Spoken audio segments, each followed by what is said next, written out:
Hello everybody and welcome to Penguins to Go, your daily dose of Pittsburgh Penguins news and analysis. You can find us on YouTube at Inside the Penguins or anywhere you get your podcasts from. I'm your host, Nick Brlansky, and today, let's talk about the biggest story for the Pittsburgh Penguins over the weekend. It wasn't any of the 11 players that Kyle Dubas signed since the opening of free agency. No, it wasn't Riley Smith, who Kyle Dubas acquired last week in exchange for a third-round pick. No, it wasn't any of the prospects that were on the ice at UPMC Lemieux Sports Complex at rookie development camp. It was the player that they didn't acquire, at least yet, and that's Erik Karlsson. The Penguins are one of 4 teams rumored to be in talks with the Sharks for the reigning Norris Trophy winning defenseman, Erik Karlsson. The Hurricanes and the Penguins, as of right now, seem to be the favorites. The Maple Leafs and Kraken have also been rumored to be involved. However, the Maple Leafs are currently $8 million over the NHL salary cap following their signing of Max Domi. So it's going to be something interesting early in this week, whether or not the Penguins and the Sharks continue to talk about this, whether the Hurricanes end up being the team to be able to sweep in and take Erik Karlsson. But the part I want to talk about is something that came out from David Pagnotta yesterday evening, is that Marcus Pettersson could be involved in that. And that leads me, of course I tweeted about it on Twitter, but that leads me to say one thing. The Penguins really have to tread lightly in their pursuit of Erik Karlsson. Now, listen, Erik Karlsson, 33 years old, has 4 years remaining on his current deal, so it is currently team-controlled deal, but at $11.5 million with a full no-move clause. So he's really going to go wherever he wants to go. It's rumored that he wants to go to a contender. I would say the Carolina Hurricanes and even Toronto Maple Leafs present more of a cup contender than the Pittsburgh Penguins right now. But also, Sharks don't have to move him. Would they like to move him? Yes, because it's likely that Erik Karlsson's stock is never going to be as high as it is right now. He is already 33 years old. He doesn't quite play defense, which we'll get into in a little bit. And he's probably never going to have a season where he, 1, plays 82 games, and 2, scores over 100 points as a blue liner. He had 101 points last season, including 25 goals and 76 assists. The first defenseman in almost 30 years to score over 100 points. Now look a little bit deeper into that. Was it just a one-off season? We know Erik Karlsson is tremendously talented. He's going to bring an offensive upside to whatever team he goes to. But his previous 2 seasons weren't all that great. Combined, he played 102 games, which was 20 more than he did all of last season. He scored only 57 points in those 2 seasons and only 18 goals. So yes, you're certainly buying high on Erik Karlsson, but he is a transcendent talent. He is a future Hockey Hall of Famer. He is the reigning Norris Trophy winner as the best defenseman in the National Hockey League. So some of the rumors that have been out there. At the draft last week, Frank Saravalli tied Pittsburgh and San Jose, not for Erik Karlsson, but for Pittsburgh Penguins defenseman Jeff Petrie. He mentioned the Sharks are a potential landing spot for Jeff Petrie as Kyle Dubas looks to move on from the 35-year-old defenseman. On Saturday, Kyle Dubas, when speaking to the media, said, Jeff Petrie is a large part of the plan of what we're doing here in Pittsburgh going forward. It's lying season. So don't take that as it is. I wouldn't take that into account here. But the Pittsburgh Penguins trying to utilize Jeff Petrie, I don't hate that in an Erik Karlsson deal. Mainly because it's going to take that salary cap to make this work at all for the Pittsburgh Penguins, who are currently about $1.5 million over the cap. Quick reminder, per NHL rules, you can be 10% over the NHL salary cap in the summer. You just have to be compliant by the time the season starts. Hence the reason the Toronto Maple Leafs are allowed to be $8 million over the cap as I sit here right now recording this. But Jeff Petry's $6.2 plus million cap hit would help absorb the cap hit of Erik Karlsson.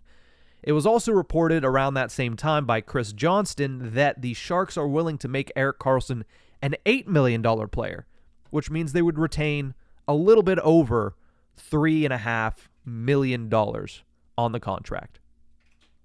Close to 30% of the deal. So that makes it a little bit more digestible for the Pittsburgh Penguins. But then, yesterday, it was rumored by David Pagnotta of the Fourth Period that Marcus Pettersson could become part of that trade. And that's where things become questionable to me in this pursuit of Erik Karlsson. Marcus Pettersson is one of, if not your best, defensive defenseman on the roster, even after the signing of Ryan Graves. I love Ryan Graves. I think that was a great deal. It was the largest contract handed out by Kyle Dubas for a reason. The Pittsburgh Penguins needed to improve their defense. And that really was the theme of Saturday. He signed 11 players over the past 3 days. Now, a lot of those were AHL signings. At least half of them, I believe 5 of them were AHL signings, players that you probably won't see them very often at the NHL level. But all of the bottom 6 signings, Noel Acciari, Lars Eller, Matt Nieto, and then, of course, Ryan Graves to be your top pairing left side defenseman. Those weren't made to help the Pittsburgh Penguins score more goals. The Penguins' bottom 6 last season was not great at scoring goals, but what else were they bad at? Defending their own net, clearing the puck out of their own zone. They would get hemmed in, and eventually they would get scored on, and any of the progress made by the top 6 would be immediately vanished by the performance of the bottom 6. So you could either, as I mentioned on yesterday's review of the first day of free agency, you could either try to spend a lot of money to get a lot of scoring in the bottom 6, or you could try to build it with a little bit more defensive impact in mind, and that's what Kyle Dubas did. Acciari, Eller, Nieto, they're supposed to go out there not to score goals. Yes, Noel Acciari had 14 goals last season. Yes, Lars Eller has scored at least 10 goals in 8 of his last 9 seasons.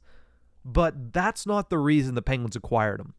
The Penguins acquired both of those guys, plus Eller, plus Graves, so they can help protect the net front and be better defensively.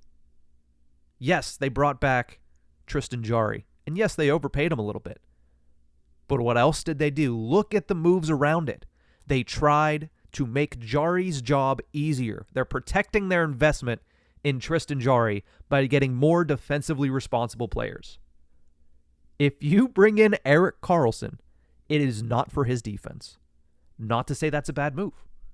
But you cannot, in that process, take away any of the current stability that you just built up defensively in front of Jarry. And taking away Marcus Pettersson does exactly that. You have Graves, Pettersson, P.O. Joseph, as of right now, projected as your 3 on the left side. You take Pettersson out of that mix and bring Karlsson in. First and foremost, I don't know how you could get away with paying that much money for a third pairing defenseman on the right side. Because if that's the case, the right side ends up being Chris Letang at a little over $6 million, Erik Karlsson at probably around $8 million or a little over, and then still Jeff Petry. Because I guarantee you, I would say there's a very slim chance that it's Petry and Pettersson that end up being traded in that deal. Although the Penguins do have a defensive logjam, and it wouldn't hurt them from a number standpoint, it would hurt them from an actual defensive standpoint. Look at the penalty kill. Who's going to play the penalty kill? Ryan Graves, Jan Ruda would remain on the roster at that moment. If Petry's not traded, Petry, I guess, can kill penalties. And Chris Letang, that's not exactly a perfect penalty kill. And look at the left side in general. Ryan Graves would probably have to play on the second pairing with Erik Karlsson. Because although I like what P.O. Joseph did last season, I don't think he's ready to be a top 4 defenseman on any NHL team. Especially if he is being plastered next to a guy like Erik Karlsson. I don't think he would be ready for that assignment defensively. So, are you comfortable with P.O. Joseph as your top pairing defenseman on the left side? Ryan Graves would likely have to play alongside Erik Karlsson. And if you're all right with that, then you must be fine with it. I'm not comfortable with it, and I personally don't think the Pittsburgh Penguins are all that comfortable with it either. If they were comfortable with P.O. Joseph playing alongside Chris Letang or playing alongside Jeff Petrie, why spend $27 million to bring in Ryan Graves to put him up over Pettersson and Joseph? Unless you knew you were going to include Marcus Pettersson in that deal, I don't see the reasoning behind that. So yeah, I'm not going to sit here and tell you that Erik Karlsson's not a tremendous talent, because he is. He won the Norris Trophy for a reason. He is a phenomenal offensive player. But personally, to me, if it comes at the expense of a player like Marcus Pettersson, I don't like the deal. I just don't. The defense as it stands right now is Graves, Letang, Pettersson, Petrie, P.O. Joseph, and Ruda, with Chad Ruhwedel, Ty Smith, and Mark Friedman as your extras. Still a logjam, has been for over a year now. But if you take out Petrie and add Karlsson, I don't think you're forfeiting all that much defense that Jeff Petrie brought last season when he was even healthy. And I think the offensive upside at that point outweighs any subtraction that you got from Jeff Petrie on the right side. Because also, you look at the right side, you still have Letang, who, listen, he's not a shutdown guy at this point by any means, but he's still pretty good defensively. And you have Jan Ruda, whose entire game is predicated on defense. You remove Marcus Pettersson. I think Pettersson, like I said, is right up there alongside Ryan Graves as your best defensive defenseman right now. You move him in favor of Erik Karlsson, then I'm hoping there's another move coming. That's all I'm saying. Not to mention the fact that Erik Karlsson, even though he had a great season last season, had a couple of poor years before that, and you're just hoping that last season was the rule and not the exception. Because I'm also not sure how willing you are to sell the farm for this guy. Erik Karlsson is great, don't get me wrong, but I'm not trading multiple first-round picks for Erik Karlsson.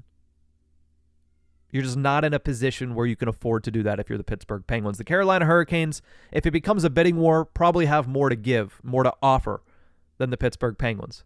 If you're the Pittsburgh Penguins, you probably need a third team to be in the middle of this to even make it work. But if Erik Karlsson wants to come to the Penguins, and the Penguins want to do it without sacrificing any of the defensive abilities that they just built up over this weekend, if they can do it without doing that, without losing Marcus Pettersson, then I'm for it.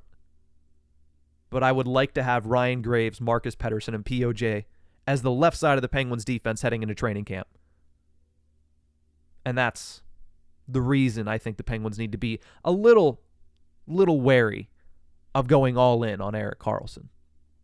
That's just my opinion, though. But that's going to do it for this episode. We'll have to see how it plays out.